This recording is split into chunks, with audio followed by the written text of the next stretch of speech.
I want to go into the discussion about the future. We're all curious to know, where are we with the programming? What's going on? What's going to happen in the future? How does it look? Yeah, I can imagine this is an interesting question for all our audience. I'm afraid it's a bit too early for me to give you all the details and the content of the future program, for a very simple reason, is that these details were not sufficiently discussed nor agreed with our partner states. However, I would like also to mention that the overall framework, like the regulation and the budget, is not stabilized, is not decided yet. So of course, this is for me difficult to go in the details. However, what I'd like to mention is that we are starting discussing the future, and what I can share with you is that we don't expect a big revolution for the next programming period. What I mean by that is that the core features, some core key features should more or less remain the same. Of course, the pan-European coverage of the program will continue being the only Interreg programs helping all EU regions and all member states. A very similar objective, if we look at the regulation now, we would still be dedicated to improving regional development policies. And the way we're going to do that should also be very similar. The regulation mentioned for us exchange of experience, identification, and transfer of practices. So these are the ingredients, if I can say so, that will remain the same. However, the partner states have already expressed a wish of evolution, not revolution, but evolution. Mm-hmm. One of this wish is that we may be a bit less demanding when it comes to helping structural fund program. We just hear Albert and the nice experience of Albert, but the member states would like to lighten this element in the future. We were very demanding with the project for that. We were insisting on trying to help structural funds. In the future, member states maybe would like projects to be more open in the choice of the policies they would like to improve. And the second element, which is also interesting, in terms of activities, the member states are open for more learning by doing actions. The famous pilot actions we have currently, they would like to open it up more to the projects, to use them more in the learning process. So it's possible that we will also finance more of these pilot actions in the future. The last element, if I may, I would mention, is the thematic scope, because I can imagine it's also of high interest to all of you. And that's where maybe the member states are thinking about an interesting evolution.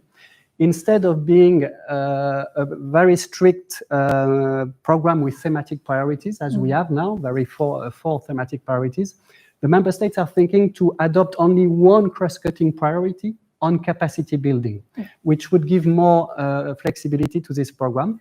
Nevertheless, it's very likely that the member state will decide to allocate the big bulk of the money still to the high priority topics in our program. And I can already tell you today that from what we see with the member states, there's two issues that are high on the agenda. It's Smarter Europe, the policy objective 1, and it's also Greener Europe, of course, the policy objective 2. So maybe a big amount of the money will be dedicated to that, but there will be still some flexibility. A small part of the money could still be available to finance any kind of topics of interest for the EU regions. That's more or less what we can say at this stage. All right, but that's interesting. So no revolution, gradual evolution. We'll see how it goes. Stay tuned for the updates. But Nico, I cannot help but ask. We don't know when we'll have the new program, but we know that it's coming. Can you tell us a little bit more about the timeline? I mean, give us a rough estimate. When can we expect to have maybe a new call, new projects? Yes, of course, for the regions, it's important to know this. Well, you have to know that tomorrow we have our third programming committee, online programming committee, and hopefully tomorrow we will progress on the first part of the strategy. We would like our member states to approve this first part of the strategy. Then the second semester will be dedicated to the remaining parts of the cooperation program. Our objective is to finalize this program by the end of the year. Then the beginning of next year, 2021, will be dedicated to the approval process. It's a bit heavy in such a big program, the approval process for each member states, but also the approval process toward the Commission.